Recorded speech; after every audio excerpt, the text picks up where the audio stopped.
Now it's live, sir. Good morning, everyone. So, welcome back to this faculty development program. We are almost in the fag end of the program. Today is day 5. And today, for the live session, we are extremely happy to have with us Professor Anant Giri. Professor Giri is currently at Madras Institute of Development Studies, Chennai, trained primarily as an anthropologist uh, from John Hopkins University. He has also published extensively in the field of political and social philosophy and literature. He's a very well-known poet as well, an author of more than 15 books and editor and co-editor of 25 others. He has also published in widely in Odia language. Today, Professor Giri is going to talk on the topic transforming caste domination and the challenges of structural transformation and the transformation of consciousness. Ambedkar and the new horizons of rethinking and transforming our ideas of India and the world. So, without any delay, I invite Professor Giri to deliver his lecture. I welcome you, sir, on behalf of Ramanujan College FDP Center.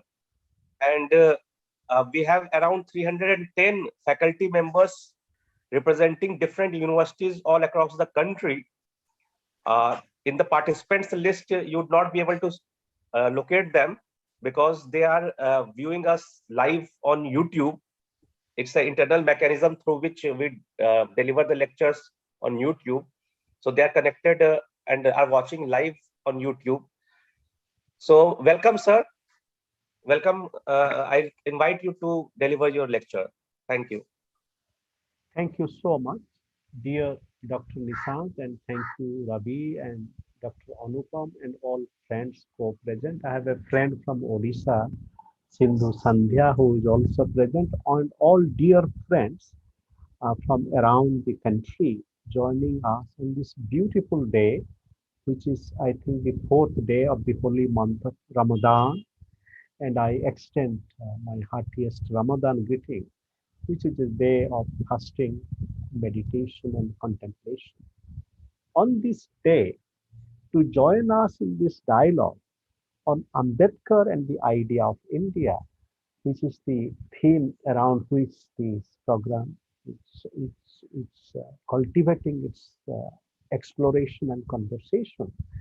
I want to bring this theme, transforming caste domination and the challenge of structural transformation as well as transformation of consciousness, Ambedkar, and new horizons and pathways of realizing India and the world.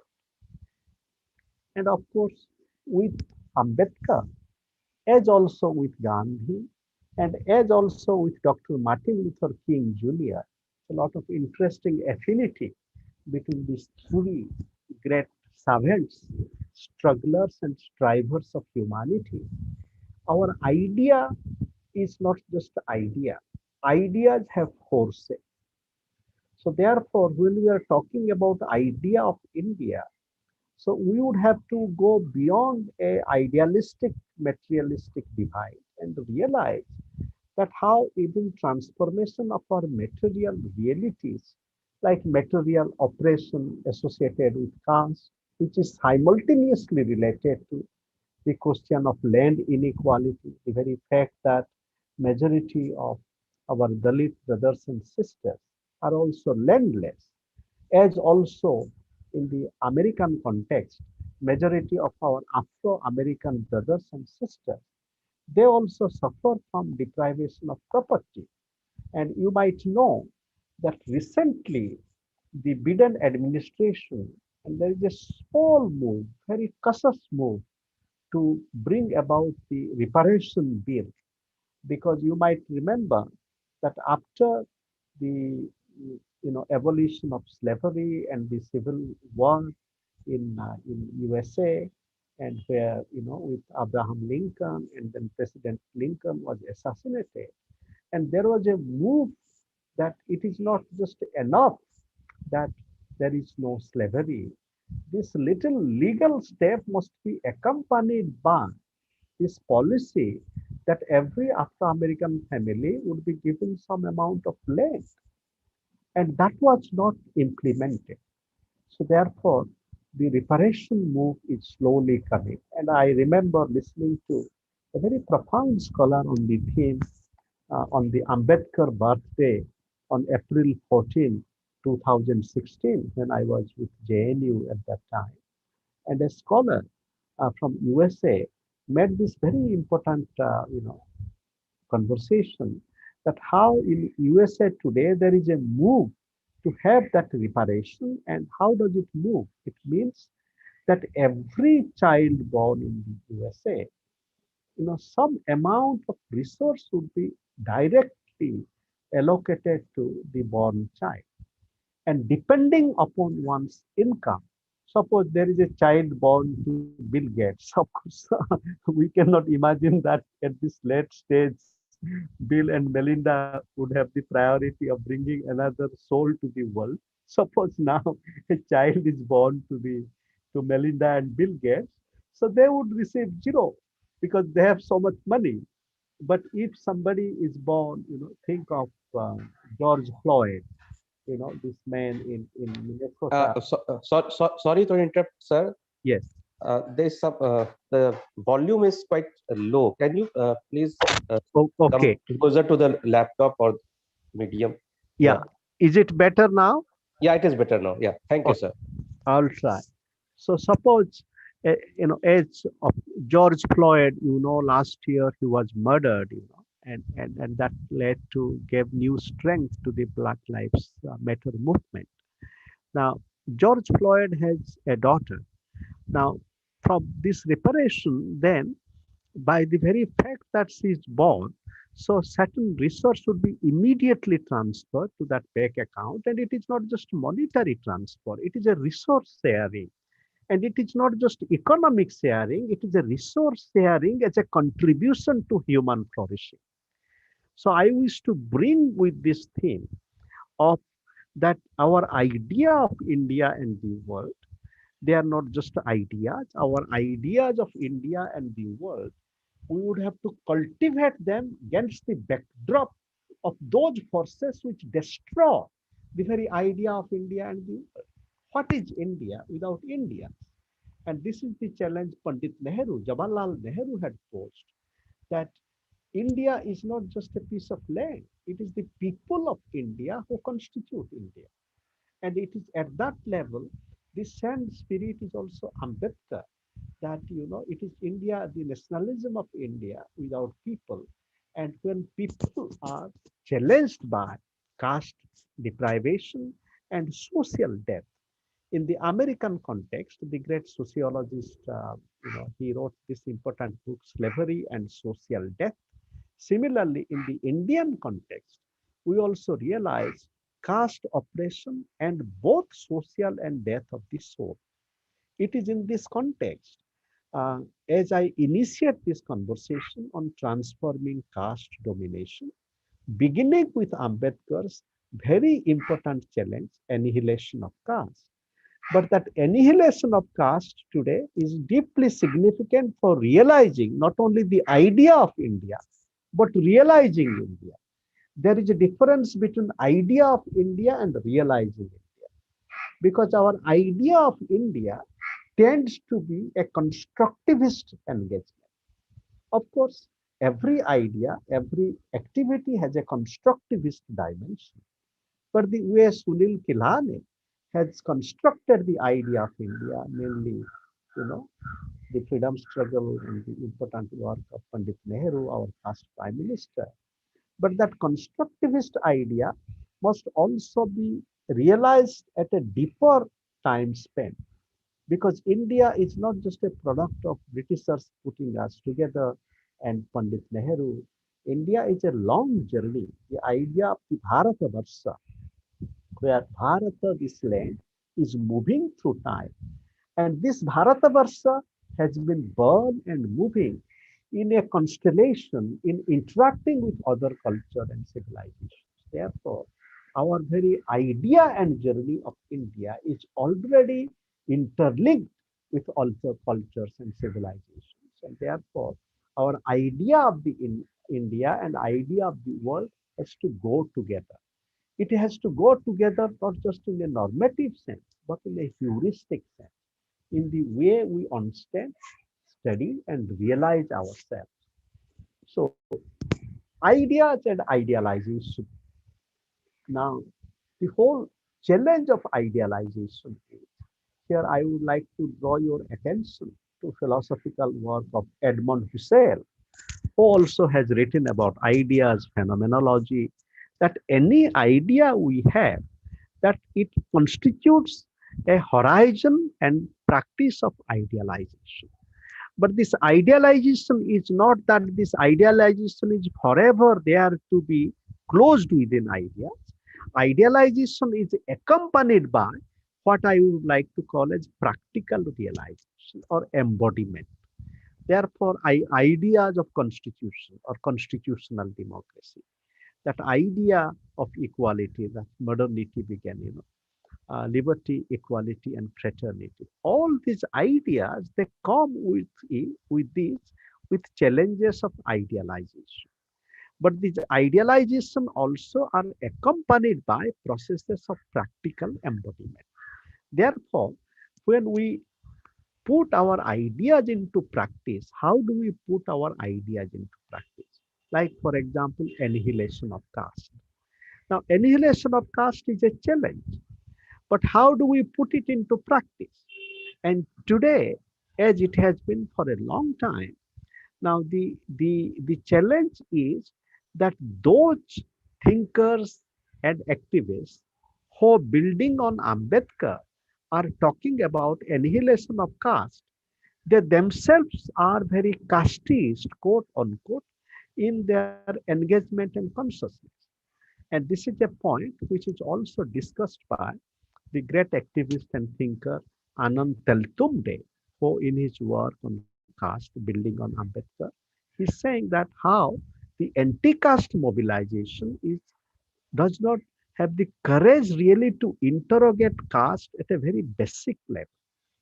And one implication of that is, let us look at the vision and practice of Dr. Ambedkar, as I would put here this quotation from Dr. Ambedkar.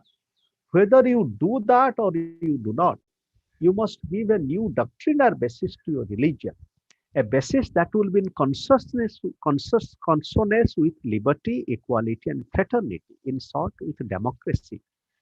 I am no authority on this subject, but I am told that for such religious principles as will be in consonance with liberty, equality, and fraternity, it may not be necessary for you to borrow from foreign sources, and that you could draw for such principles in the Upanishads. Whether you could do so without a complete remolding, a considerable scrapping and chipping off from the origins they contain is more than I can say. This means a complete change in the fundamental notions of life. It means a complete change in the values of life. It means a complete change in outlook and attitudes towards men and things. Now, in this paragraph, Dr. Ambedkar, originally written in 1936, he is offering us a few very fundamental challenges. For example, while envisioning and fighting for annihilation of caste with liberty, equality, and fraternity, Dr. Ambedkar is challenging us that maybe there are also supportive sources in the Upanishads. And we always do not have to only depend on foreign sources. But Ambedkar is not anti-foreigner. Ambedkar is not anti-Western. As we know, later on, I would bring Ambedkar's deep learning at Columbia University, and he took the courses in anthropology, and his paper in anthropology class was on caste. And also, he studied with the great philosopher John Dewey, pragmatism. So, Upanishads, if for annihilation of caste, we can also learn something from Upanishads, and what we can learn from Upanishads, that's the significance of consciousness. And later on, as I would build on Sankara, Adi Sankara, who in his Atma Stakam, discourse on the self or soul, he is saying, Nachame jati chidananda rupa sivaham siva. That I am not this body, I am not this mind, I am not this caste, I am chidananda rupa. I am a consciousness of chidananda, consciousness and bliss. And later on, I would bring this statement from Rohit Bamula. Bemula, Rohit Bemula, this great soul who was subjected to so much of institutional, oppression and violence, which, you know, led to him ending his own life. But when we read the letter that Rohit had composed, and he's writing, I would not be around when you read this letter. Do not get angry on me. I know some of you truly cared for me, loved me, and treated me very well. I have no complaints on anyone. It was always with myself I had problems. I feel a growing gap between my soul and my body, and I have become a monster. I always wanted to be a writer of science like Carl Sagan. At last, this is the only letter I'm getting to write. And then he's saying, my birth is my fatal accident. Maybe I was wrong all while in understanding world, in understanding love, pain, life, and death. And I am not hurt at this moment. I am not sad. I'm just empty. People may doubt me as a coward and selfish or stupid once I am gone. And then he goes on to say, and that is where I want to, that he's saying that I really feel, that I am a dust in the star, from shadows to the stars. Therefore, with all the difficulties, even when Rohit is ending his life, he is challenging us to realize the materialities of death, like we have to give 40,000 to Ramji and my fellowship to be given to my mother. But at the same time, he is saying that I am a dust of the star. So let us invite ourselves to thinking about with all challenges, because it requires border crossing courage, to think about Shankaracharya's this challenge that we are not just caste, so we are Chidananda Rupa. Similarly, Rohit Bemula, with all the challenges of life, he is finding an affinity between his life and the star, from shadows to the stars. And in doing that creativity and courage and compassion, when he's saying that do not put anybody into difficulty for my sake, do not blame anybody, do not trouble my friends and enemies, do not trouble my friends and enemies. And that itself is a mark of a very deep consciousness of compassion and solidarity.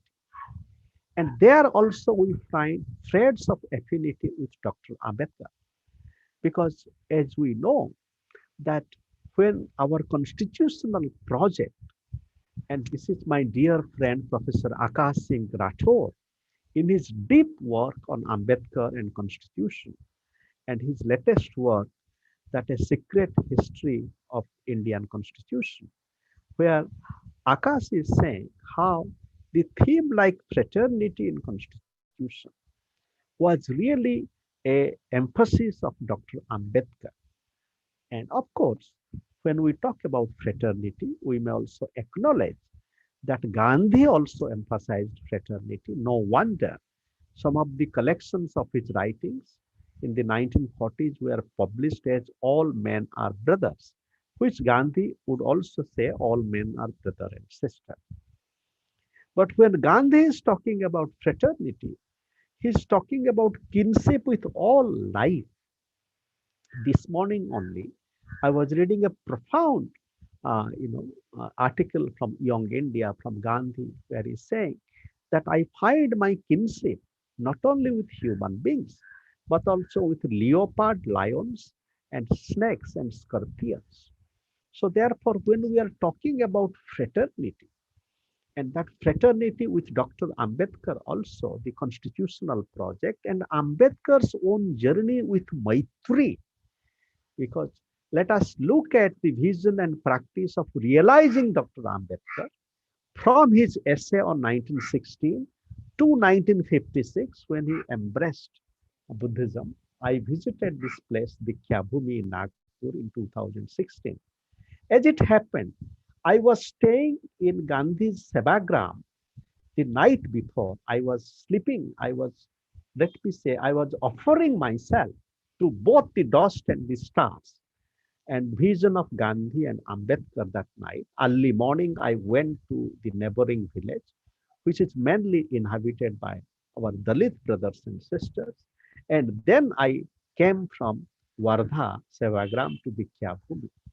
So with fraternity then, with Dr. Ambedkar and which Rohit Bamula is saying, that do not trouble my friends and enemies. That is a profound practice of fraternity and friendship.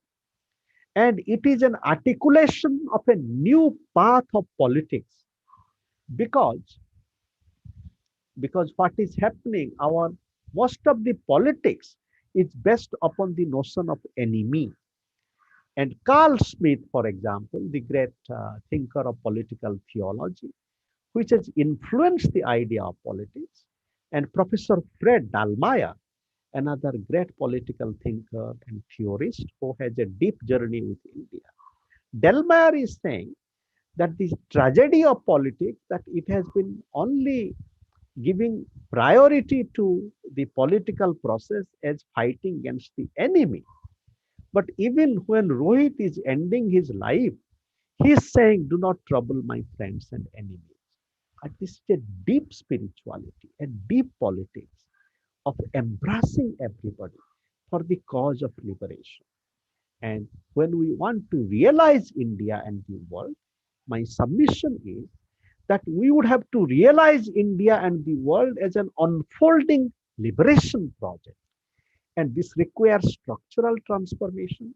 For example, structural transformation of caste, class, and gender domination, which is linked to varieties of power structure and land inequality. Structural transformation of racism via property inequality and power differential, police oppression, for example, both police violence in India and the USA, as well as transformation of consciousness. And as I am reading this thought from Rohit, I remember Gandhi also, that how when Gandhi said, when Gandhi was assassinated, he didn't, he didn't cry. He says, Hey Ram, and Christ and Hypatia. Hypatia was a great woman and she was a great mathematician. And she was, she was lynched by the churches, by church power who didn't like her sense of wisdom and her sense of people's wisdom. Because when Hypatia was giving lecture, ordinary people would come and listen to her. And this angered the priestdom. So moving on, I come to this point, and here I quickly want to bring Suraj Engde, our great contemporary scholar who has written this book, Caste Matters. And he's saying that so until progressive can take a courageous stand by denouncing and renouncing self-privilege, until radicals make caste their primary subject, until rationalists do not stop commuting to Agraharas to educate until Dalit exploitation becomes a concern of the world, and so on and so forth. And he talks about Dalit life matters. And at the same time, he's talking about love, Dalit love. And what is that Dalit love? Dalit love is not just loving our Dalit brothers and sisters. Dalit love is a universal love which is emerging from conditions of marginality, but it is not limited to that. And I think this is a radical gesture. And at that point, there is what is Ambedkar's project of Maitri and Karuna are coming together. Here, very quickly, before I move on, just coming back to the theme of realizing India and the world. And as the idea of India in Sunil Kilani is building on Nehru, I want to bring three themes here. One is the whole attitude to village in Nehru and Ambedkar. Now, we know this statement from Ambedkar, what is Indian village but a den of ignorance. Now, all of us who work and meditate with Dr. Ambedkar, have we ever thought about, now those of us who are born in Indian villages, even our Dalit brothers and sisters, with all the challenges we have, if we internalize this description that the place we are living is a den of ignorance and everything, we have a lot of challenges, of course. But how do we transform this challenge? Is this kind of one-sided, condemnation of the rural and moving to the urban, now is it going to be a panacea? Now that kind of critical dialogue with Dr. Ambedkar has not begun. What kind of attitude is implicated when somebody says, what is this place but a den of ignorance? The multilarity of the place requires a different kind of participation. And Nehru also, he didn't, both neither Ambedkar and Nehru, they lived in villages. Of course, Ambedkar was born in a different setting, but they didn't live in Indian villages. Therefore, today realizing India, and when we talk about Gandhi also, now Gandhi's much vilified notion of village republic does not invite, does not really, engage that how Gandhi was also critical of the actual condition of villages. And he said that there are narrow-mindedness, petty-mindedness, how we would have to initiate education and industry. So therefore, our idea of India, as it built on Nehru, on a critique of village, and both Ambedkar and Gandhi, and the constitutional project, was primarily gave primacy to the state. And that kind of primacy to the state, today we would have to rethink that primacy to the state and realize India not just as a statist project, but as a multidimensional project of state, market, social movement, also self and the soul. So on these two things, Ambedkar and Nehru came together on critique of village and a kind of uncritical adoration of the state. Today we would have to rethink that. And we would have to rethink not only at the Indian level, but at the world level. Because worldwide, with climate change and everything, there's a new dynamics of the rural and the urban. And of course, when it comes to climate change and so on and so forth, it is interesting to reflect upon what is Ambedkar's reflection on the natural environment or the ecology, for example.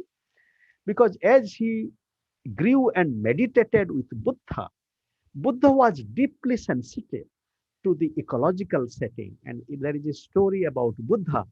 Buddha said that when you are bringing water from one place to the other, be careful.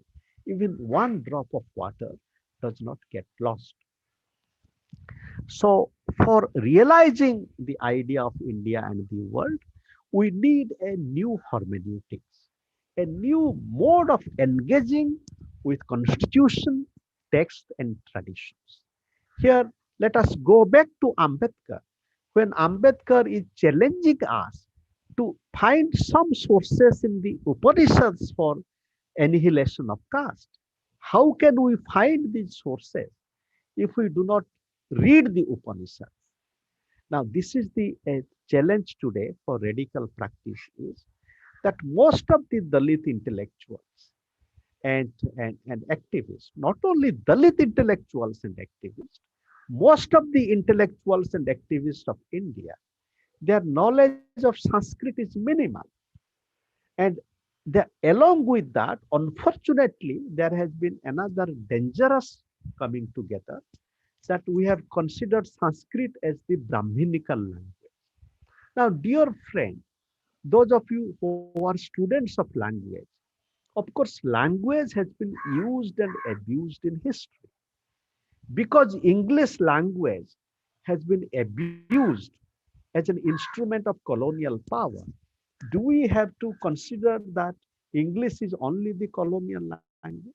And of course, right from Ambedkar to Periyar to now our dear Kancha Alaya Sephard, he is saying that the emancipation of Dalit lies in all Dalits and everybody learning English language. But that again is not subjected to critical engagement because then what happens to our mother language? Because if from the very beginning, as a small child, when we begin and we do not sing the songs of Ambedkar, but we sing the lullaby in the English language, what it does to our psychology.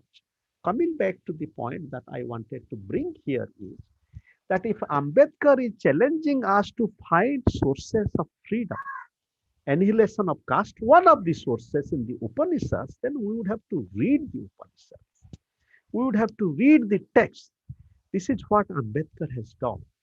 And that kind of reading, that kind of engagement requires what I would like to call as love, labor, and learning. And once we do that, and you might know that Ambedkar went to Bonn, this city by the Rhine River in Germany, and he wanted to study Sanskrit there. So therefore, a new hermeneutics is required, a new hermeneutics of reading and realizing. And again, if we bring a hermeneutic point here, that Ambedkar's ability to understand Buddha became was facilitated by the very fact that he realized the ideal of virtue in himself. If you see the last photograph of Ambedkar, as a virtue, and similarly, Gandhi is saying that if we are wanting to reading a text, just an intellectual text is reading is not enough. We would have to have certain practice of life. Similarly, and today a lot is being spoken about, today John Rawls. This year, people are celebrating 50 years of a theory of justice. How do we read John Rawls? And it requires certain kind of commitment. And that commitment is a kind of non-committal commitment in the sense that. So my point is that we need a new hermeneutics of realization for realizing India and the world. And that hermeneutics is a radical and courageous hermeneutic of moving across boundaries. For example, interrogating this politically correct, construction that Sanskrit is only a language of domination. If it is there, then let us learn Sanskrit, as Gramsci would say, as the indigenous struggle people in Latin America would say, let us learn Spanish, so that, as Rigoberta Menchú in Guatemala said, that I would have to learn Spanish so that I can think and interrogate it. But Ambedkar was not studying Sanskrit only in an instrumental way. So a new hermeneutics of self, as Foucault would say, a new hermeneutics of self would give us a new model of state, self and society other than that is given by state. Similarly, a new hermeneutics would give us a new vision of self and the world other than given by caste doctrines or caste scripture. And with this, then, for realizing India, we need the constitutional project. But that constitutional project, as with Dr. Ambedkar, but when Ambedkar is also traveling with Dharma and Dhamma, today we can bring the constitutional project and the project of Dharma. What is Dharma? Dharma is not only caste Dharma. Dharma is not only Stri Dharma, orthat it means the dharma of women to obey their husbands at all times. It is not dharma. Dharma is the dynamic vision of right conduct and right thinking. And my point is, for realizing India and the world today, we need to have creative dynamic transformation in the constitutional project. For example, how Indian constitution also can also learn from the Upanishadic, for example, in an open sense. And the Dharma project and the constitutional project have to come together. And it is the project of Dharma which can interrogate anthropocentrism in constitutional project. For example, let us look at now what is the place of the animals in constitutions of modernity. All constitutions. But when Ashoka, Emperor Ashoka, when he thought about a good life, he not only thought about the human beings, and he also thought about animals, how we do not have to be cruel to the animals. So is cruelty to animal is a crime, and what kind of crime today? Martha Nussbaum, in her work Frontiers of Justice, she talks about cross-species dignity.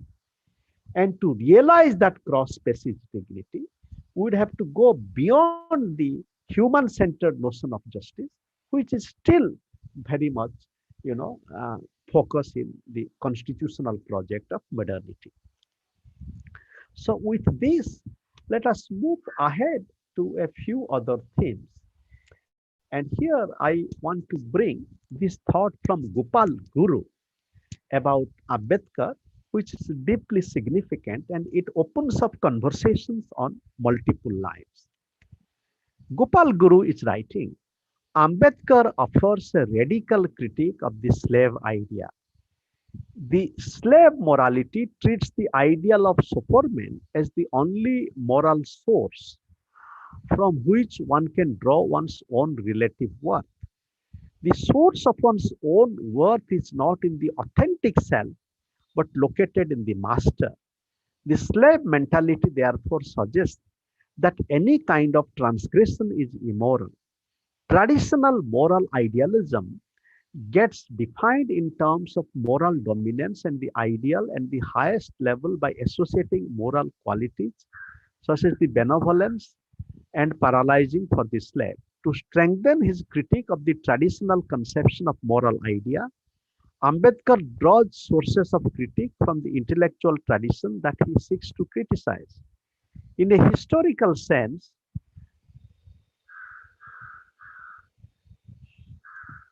sorry,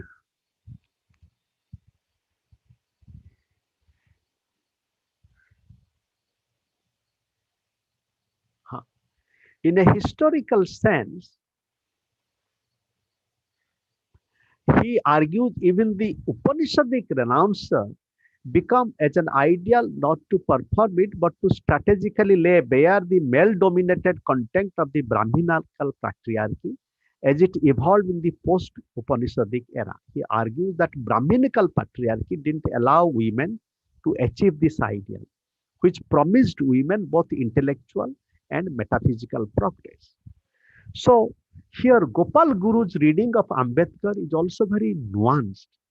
And for example, when he is saying that when Ambedkar is saying that even the Brahminical patriarchy didn't give space for realization that is there in the Upanishad for the intellectual and metaphysical progress of women.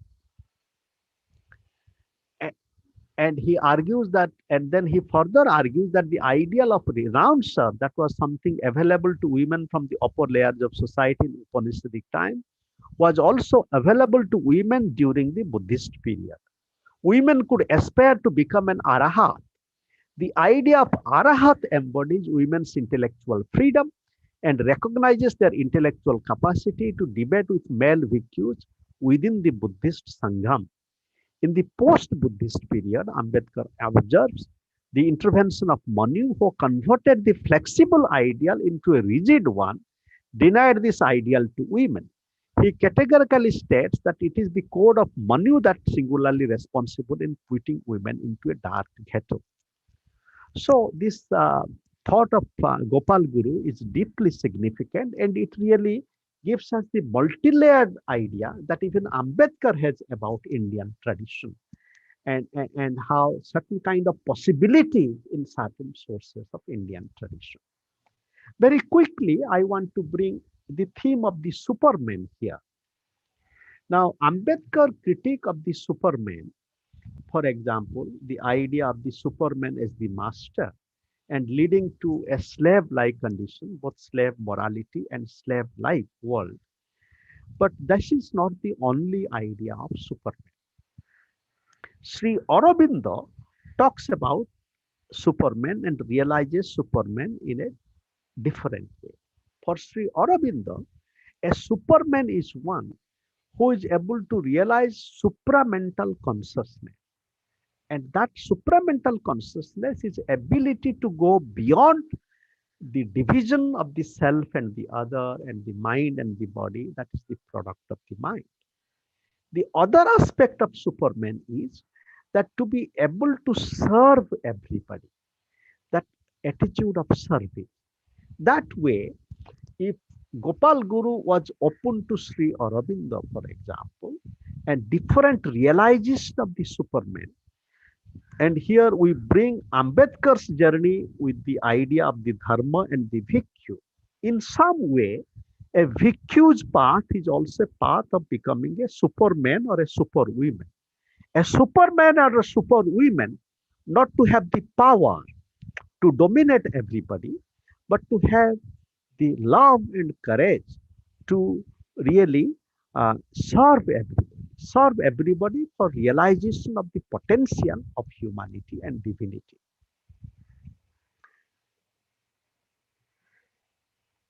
Then moving on, I also want to bring here the issue of race and caste very quickly. And I want to bring here a thought from Mampela Ramphel.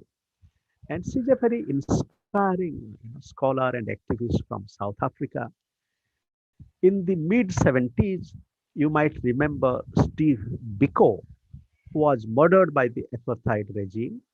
Both Mampela Ramphel, Steve Biko, as friends and partners, they founded Black Consciousness Movement. And I had sent my essay on the subject to Mampela, and as kind she just wrote me, thank you for this beautiful paper that challenges us to embrace consciousness of what it means to be human in a deep spiritual sense, as well as interdependence and interconnected with all waves of life. And my submission is that the project of annihilation of caste today for realizing India, the project of realization of justice also, with all our difficult political and economic challenges, we would have to also link it to the reality of interdependence and interconnectedness of all waves of life. And then Mampela continues, my country has yet to bring to fruition the consciousness raising of my generation of activists in the 1960s, 70s to our society, from the color-coded caste system that in India, the caste system we describe in India has become so ingrained that a post-apartheid government sees it to fit to treat poor black people in the same way we are treated as black people by colonial and apartheid racist oppression.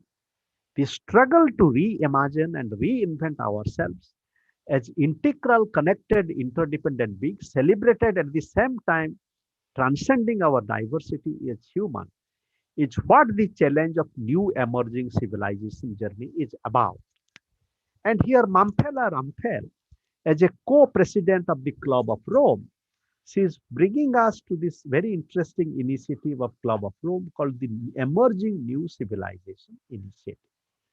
And I would like to bring the significance of Ambedkar to this project of Emerging New Civilization Initiative by saying that how the emerging new civilization, it is a challenge for us to realize, as Walter Benjamin has said, that every document of civilization is a civilization of barbarism.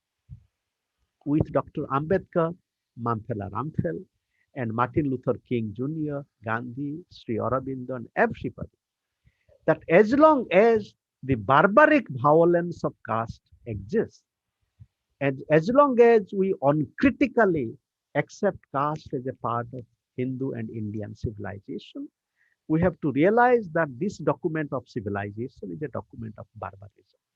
But what is the way out?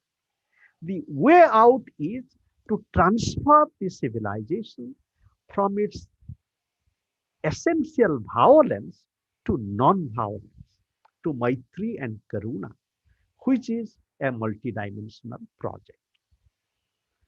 So moving on, I also want to very quickly bring the dialogue between John Dewey and Ambedkar around pragmatism and how the pragmatic project of John Dewey, which was an educational project, it was a political project, it was a social pragmatism of initiating democratic values in our life, in self, society, and education.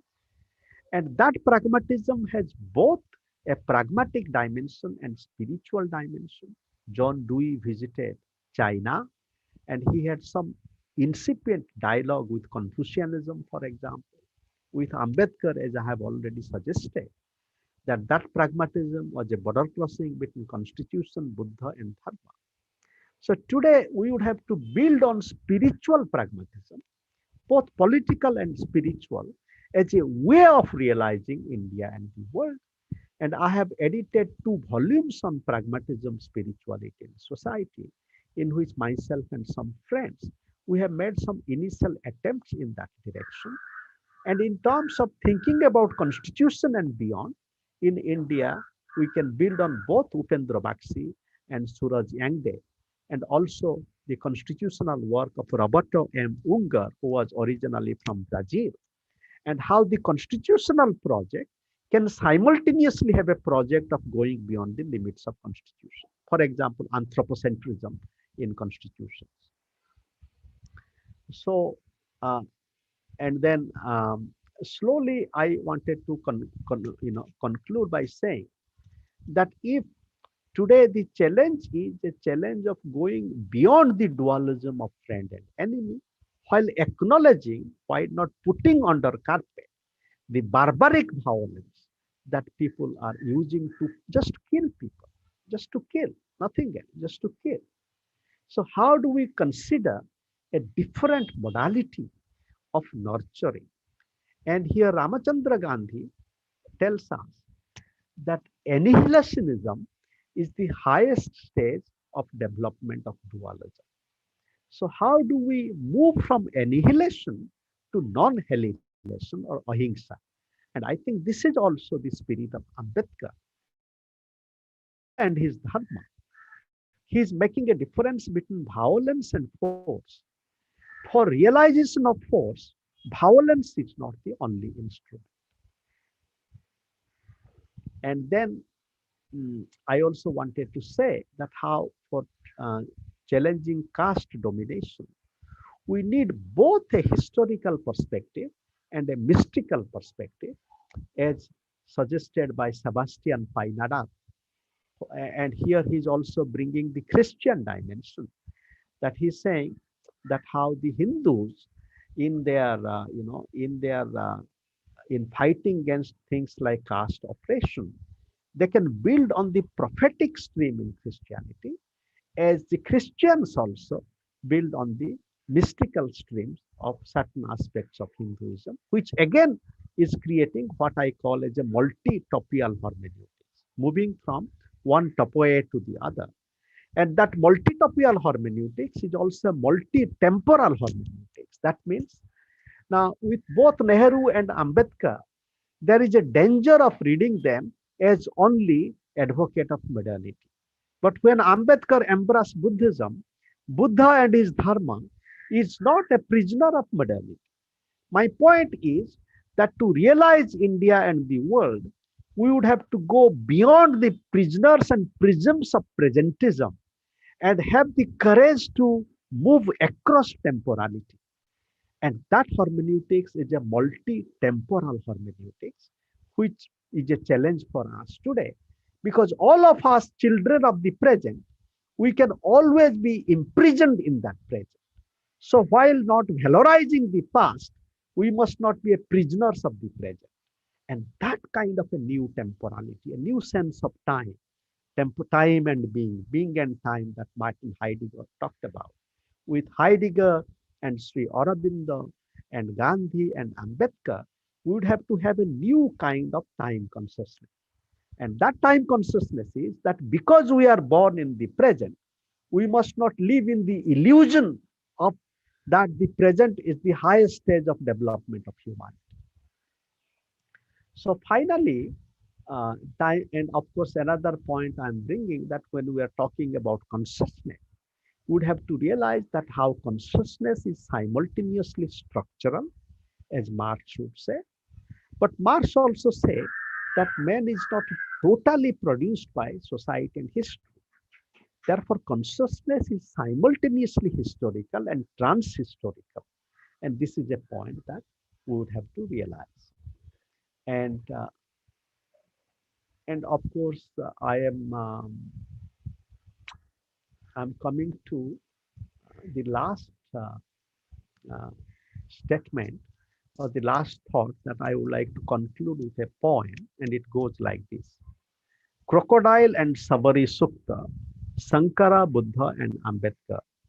And our dear friend, Professor Jose Chatakulam, is joining us from Kottayam. And when Sankara was born in Kaledi, it is not very far from Kottayam. You know the story that when Sankara wanted to renounce life, his mother would not let it. And once he went into the river, the crocodile pulled his leg, and Sankara said, "Mother, if you allow me to be a renouncer, then only the crocodile would leave my leg. Oh, crocodile, pull my leg as you had pulled the tiny legs of Sankara. If you pull my legs towards the other shore, across deep water, my sannyasi soul would surrender. I would be a sannyasi, I would be a renouncer, but with what? With the ways, with light, with home and the world, with self and non-self, a new blossoming of a relationship and the world, a new sannyasa, a transformation of life. New encounters with soul, with the Chandala. But the Chandala does not turn into Shiva. This is a story from the life of Sankara when he was coming towards Banaras, and he met a person who, and this word is also deeply problematic. I'm using it with respect because it is used. And but the Chandala does not remain Chandala. He turns into Shiva, and then Sankara gets mesmerized. But what happens when Chandala becomes Buddha and Ambedkar? A new constitution in the hands of Chandala. Meditating, he asks, "O Sankara, you had said we are neither body nor intellect, Chidananda Rupa, walking together, but you said that we are Chidananda Rupa, but where is our Chidananda Rupa? Where is our identity in the sacrificial pyre of the caste system?" Maybe this paragraph of the poem is not here. I move on. Walking together, they feel hungry, says Sankara. I am supposed to have only cooked my own food, but I do not know how to cook. Would you know? Buddha the Enlightened says no. Says Ambedkar, I had coordinated the writing of the constitution, but forgot to learn how to cook. In hungry stomachs, they meet sabari, but sabari does not give them fruits, brings three grades to the kitchen. And here you remember my reference to Ramachandra Gandhi's book Sita's Kitchen. The point is, can we think of our India and the world as a kitchen where we are preparing our food, the universe as a source of preparing food and sustenance, you know. But Savari does not give them fruit, brings the three grades to the kitchen. By the fire, blowing the roads of Savari, Sankara, Buddha, and Ambedkar learned to make rice and dal. Cooking and eating rice and dal around the kitchen, a new sannyasa, singing Saundarya Lahari and reading Tripitaka Sutra and Constitution. We join them in the path of tapasya. We learn the sadhana of cooking. We transform the tears of history, a new garden of creativity, holding the hands of crocodile and again holding the hands of crocodile. It is when Gandhi is saying that the snake is my kin. Similarly, we have to realize the crocodile also as some kind of our kin, holding the hands of crocodile and around the kitchen of Sabari, a new sannyasa of life. So, for realizing India and the world, and I would just conclude with this challenge of meditative labor. Siddhartha meditated, he became Buddha. Buddha became a bhikkhu, as Ambedkar seems to become a bhikkhu at the end of his life. There was bowl in his hands, but not a plow. He didn't work with his hands. Toiled in the hands, he depended on others for food. How can then one realize another no self? The hands and breath, feet and heart, body and mind continued their old separation. The Brahmins were also seeking alms. How different was Buddha from the Brahmins? How different were Sanghas from the ashrams? Where were the Sanghas communities of labor? Ambedkar embraced Buddhism, but did he transcend the division between mental and manual labor? Did he become a bhikkhu? Was there ever either a plow or bowl in his hand? Did meditation come to labor? Where is meditation in our constitution? Where is labor in our meditation? And meditation in labor and argumentation? Where is meditative bread labor? Where is meditative integral being of labor and reflections? So thank you so much for dear friends, and I look forward to your insights, comments, questions, and reflections. Where is meditative bread labor? Thank you, sir. Where is Uh, meditative can integral someone please stop the presentation? So thank you so much for your time, and I look forward to your insights. Yeah. Thank you, sir. And I request the participants, if you have any questions Thank you, that sir. you want to ask, please write in the chat box of YouTube, and I'll ask it on your behalf. I have got one question by now, sir. If you permit, I'll Yeah. ask it to you. The Thank you, question sir. is And a direct one, rather, the whether participants dharma is caste dharma or something else. please This is the write in the question. chat box of YouTube, So and I'll ask you can yeah. answer this, and I'll by Question then by now, participants will be writing more permit I'll questions if they have. ask it to you. The question. Thank you so much. No, it is not caste dharma. As I, because of paucity of time, I just mentioned that dharma is not caste dharma. Though in the historical deformation, it has been closely confined to that. But the very vision and practice of dharma is, is how do we live a right life?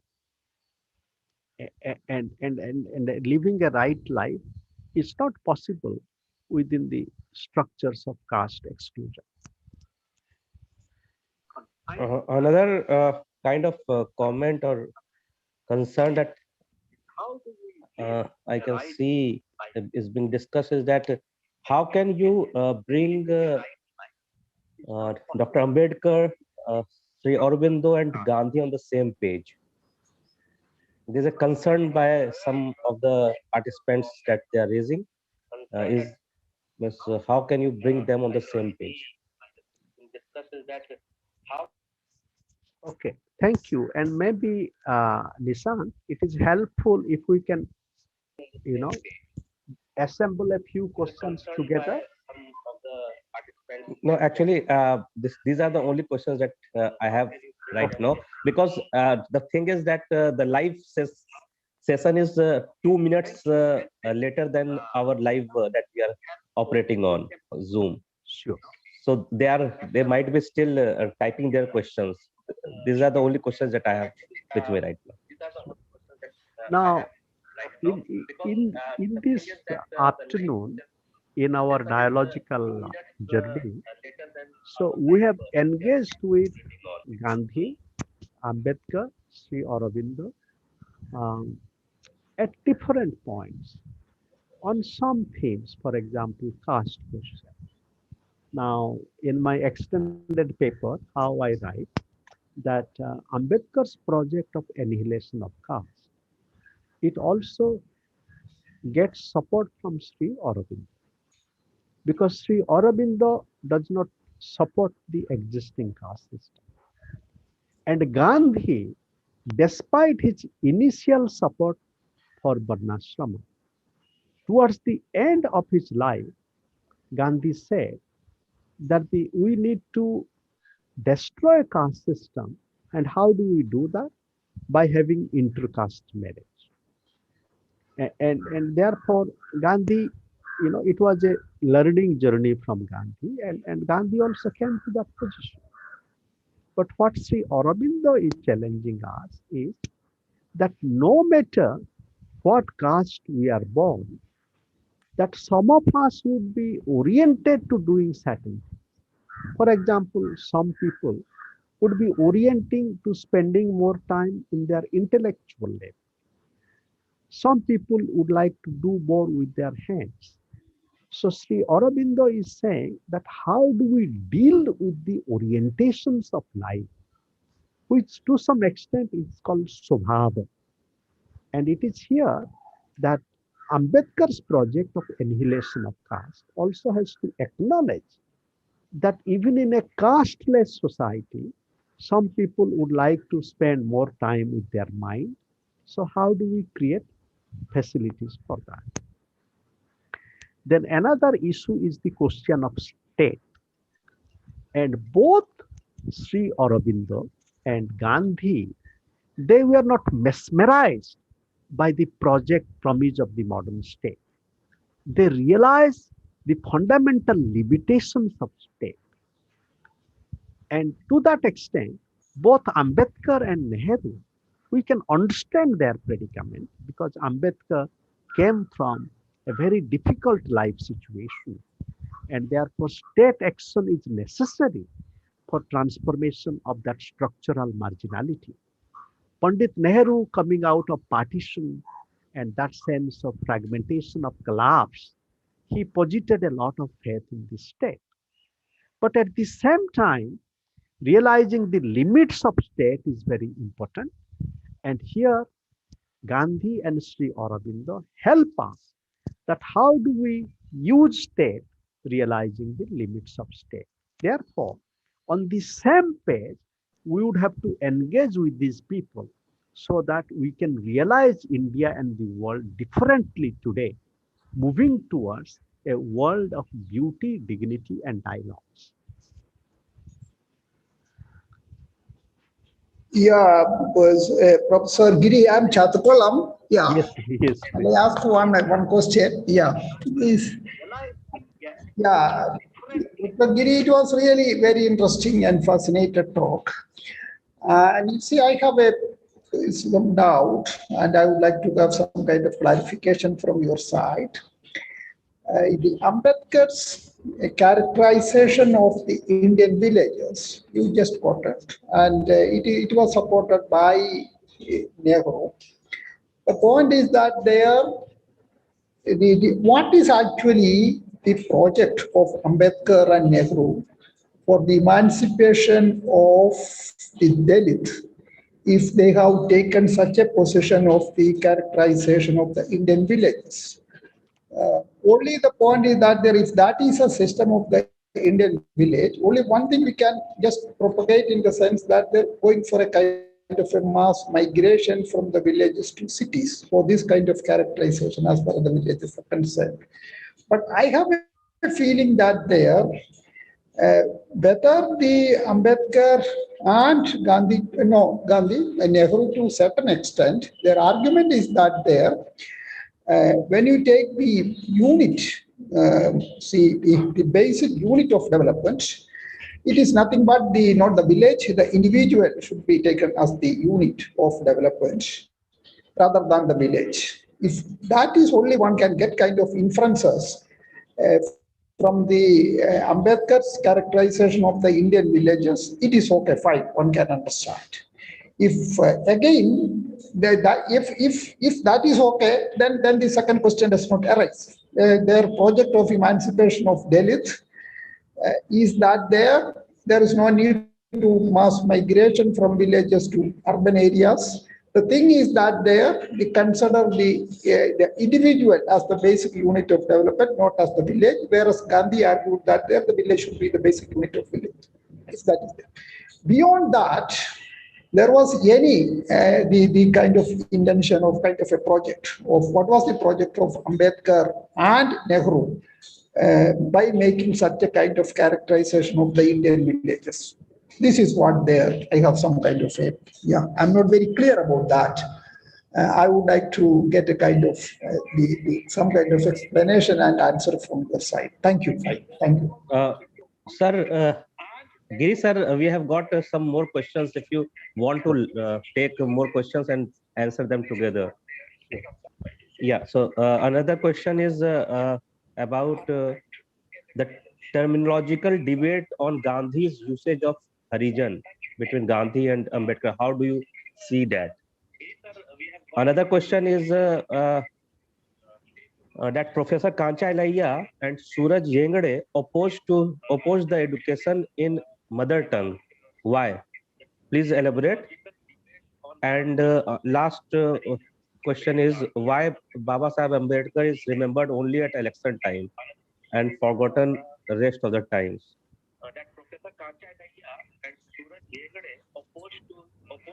So these are the questions that we are having. Thank you so much. And if it is all right, dear Nissan, we can also invite a very dear friend who is joining us from Vienna, Dr. Gyan Luigi. Is a very deep philosopher. We can just request your thought for a moment. Gyan, would you have some thought, please? All right, dear Nissan.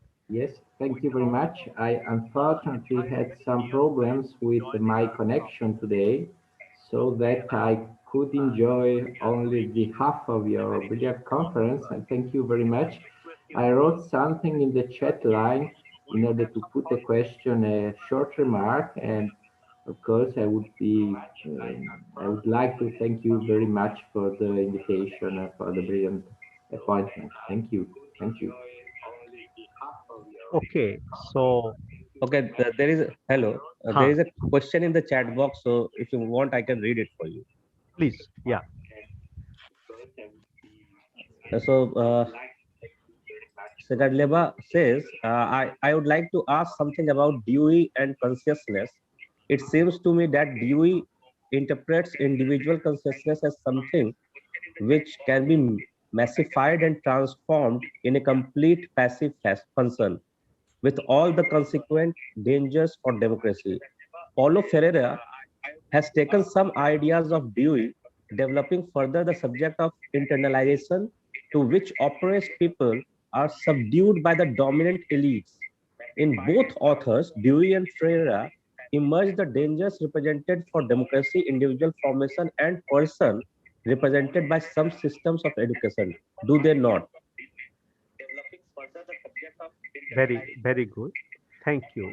Yeah. So we can take these questions, and then if there are further questions, we can look at it later on. Thank you. I would also just take half a moment to request another friend who has joined us. So, Sandhya, would you have some question, please? तुमे ओडिया रे कहि परिबो मु translate कर देबी.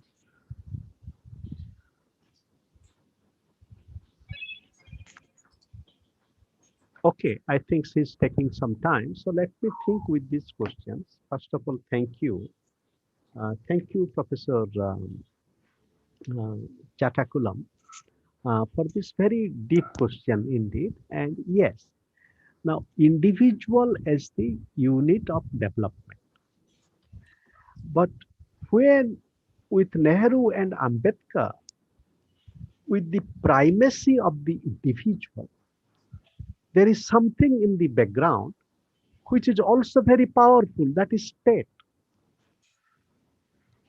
And therefore, the move towards the individual without a foundational interrogation of the state makes the individual as vulnerable as the individual was before the community that both Nehru and Gandhi are critiquing.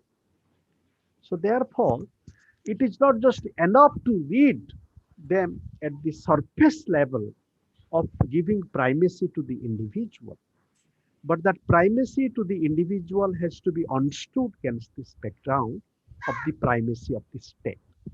Having said that, then, we realize that the limits of individualism itself. How do we acknowledge, give space to the individual, or let us put it that way, in what way individuals create or given spaces to flourish, but at the same time, in the spaces of transformed community and state. And this is the challenge today, building on both Gandhi, Nehru, and Ambedkar. We would have to think of the challenge of development in the cities and the villages in this way. And the primacy to the individual has to be thought in relationship with community and state, but without becoming a prisoner of community and state. Then the other questions that are with us, these are some of the known questions like Horizon and the Dalits, And if Gandhi were alive today, Gandhi would empathize with the term Dalit. At the same time, Gandhi would also say that how the Dalits, all of us, are children of the divine and nature. And of course, the word Harijan also has another unfortunate connotation. But the basic spirit is that the Dalits are also children of nature and the divine. And that essential humanization and divisation is a challenge before us. And coming to Kancha Ilaya then, Kancha Ilaya talks about Dalitization. But that project of Dalitization is not just becoming, opposed to other groups, though it involves conflicts with other groups, the oppressors. But here Suraj Yangde is talking about Dalit love. And that Dalit love is not hating the Brahmins. Dalit love is also loving the Brahmins and other people, including, loving in a romantic way. And therefore intercaste marriage that Gandhi is talking about. But the idea of language is that now when Kancha Ilaya is talking about English as the language of emancipation, I have not read Suraj's thoughts on it, but this is a challenge for us to think together further. I think that we are carried away by this gimmick that just by opening English language schools, that we would solve the problems of the time. No, we would simultaneously let us dream in our mother languages, because we are born Dalit, and therefore just dreaming in English language is not going to be emancipatory. And about Baba Saheb and election time, let us ask this question to our dear Narendra Bhai. You know whom I am talking about, and also other people. And therefore, just dreaming in English language is not. And the final question about from Gyan Luigi is very important. Again, that how he's raising a very profound question, that how individual consciousness has the danger of being kind of deformed by mass consciousness or kind of mass initiatives in the name of democracy, the state and society. And that sense of critical pedagogy is very important that Paulo Freire is talking about. And I think that kind of a critical pedagogy and a pedagogy of the oppressed, but a pedagogy of liberation, that is very important. And then how do we have a new way of learning and that kind of a critical pedagogy which is open to learning from all sources. And so that is the challenge of our time. And that kind of critical pedagogy involves a new kind of consciousness work. Paulo Freire talked about cultural action for freedom. Today, we would have to talk about a new consciousness work for freedom, responsibility, and solidarity. And that consciousness work is integral. That consciousness work is political, involving political battles, economic battles, like fighting against land inequality. For example, Ekta Parishad, a Gandhi-inspired social movement in India, about whom I'm sure Professor Chatakulam knows. Ekta Parishad is, making alive Binoba's movement for land. And if, for example, we had the new farmers bill. Now, this new farmers bill, what does it do? Give land to the corporates. Instead of that, that kind of energy and the violence, if only government of India in 2012, in October 12, 2012, there was an agreement signed by Union of India and the activists of Ekta Parishad that certain amount of land has to be given to everybody. Now, it is not impossible. Instead of doing that, now we have this farmers' new farming law. And what is going to that? So many people have died in the process, and so that a new consciousness work for freedom, solidarity, and responsibility. Thank you. I'll ask the last three questions now. The first one, we have, before that, Professor Giri, we have participants here from different backgrounds. So there are also science and commerce teachers who have, because Ambedkar belongs to everyone. So there might be questions that otherwise in philosophy or sociology we already have some idea about. For example, there is a question about the basic difference between dharma and dhamma, asked by a participant. Another question is says, Professor Giri, what is your views on Samrasta movement run by RSS? And the third question, this is the last question. If you are saying dharma is not a caste, then my question is that in Maharashtra, government gave reservation only to those converted as Nav Buddha and not the Buddha. What is your take on that?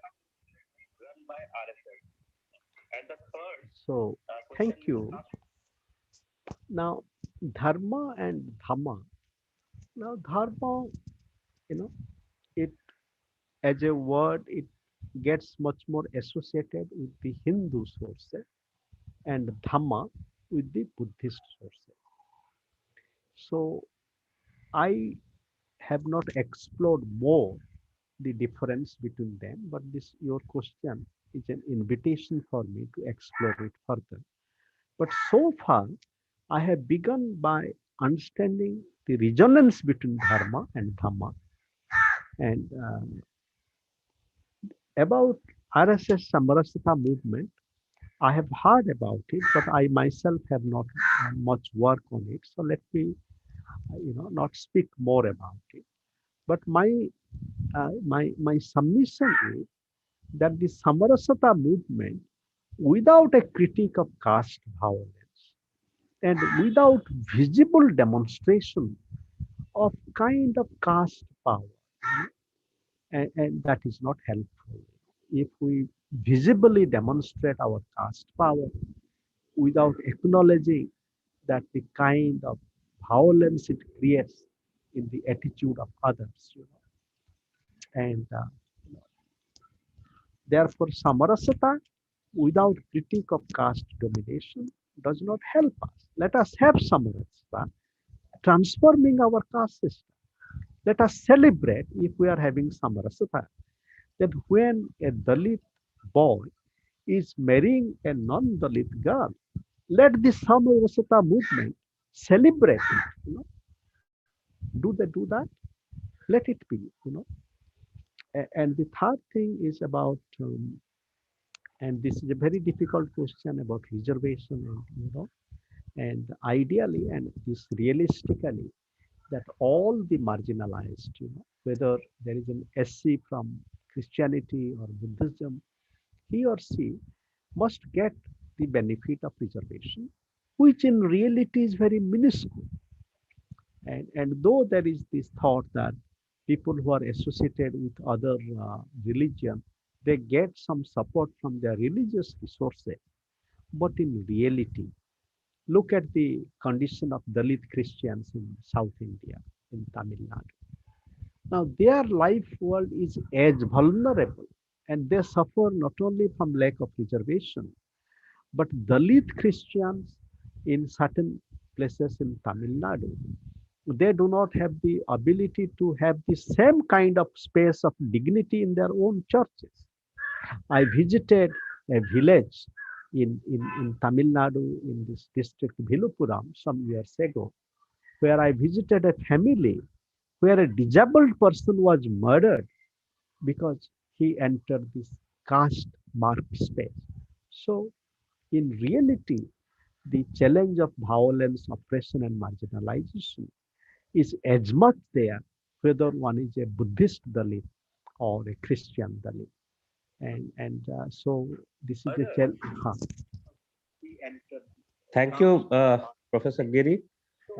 On behalf of the TLC Ramanujan College, I would like to extend my heartfelt regards and thanks to you for taking out time for and delivering your lecture on this important aspect of Dr. Ambedkar's thought, and to challenge us to think further about the possibilities of Ambedkar beyond what is, we can say, obvious in his views, and try to locate newer ways of understanding Ambedkar. Thanks a lot, sir, and we look forward to have more sessions with you in future. And on behalf of Ramanujan College, I would like to extend my heartfelt regards to you. Thank you. Thank you. Thank you, Nisa. Thank you, Professor Chatakulam. Thank you, Gyan. And thank you all friends. Have a lovely Ramadan and good kitchen with Ambedkar, Buddha, Shankar and Sabari.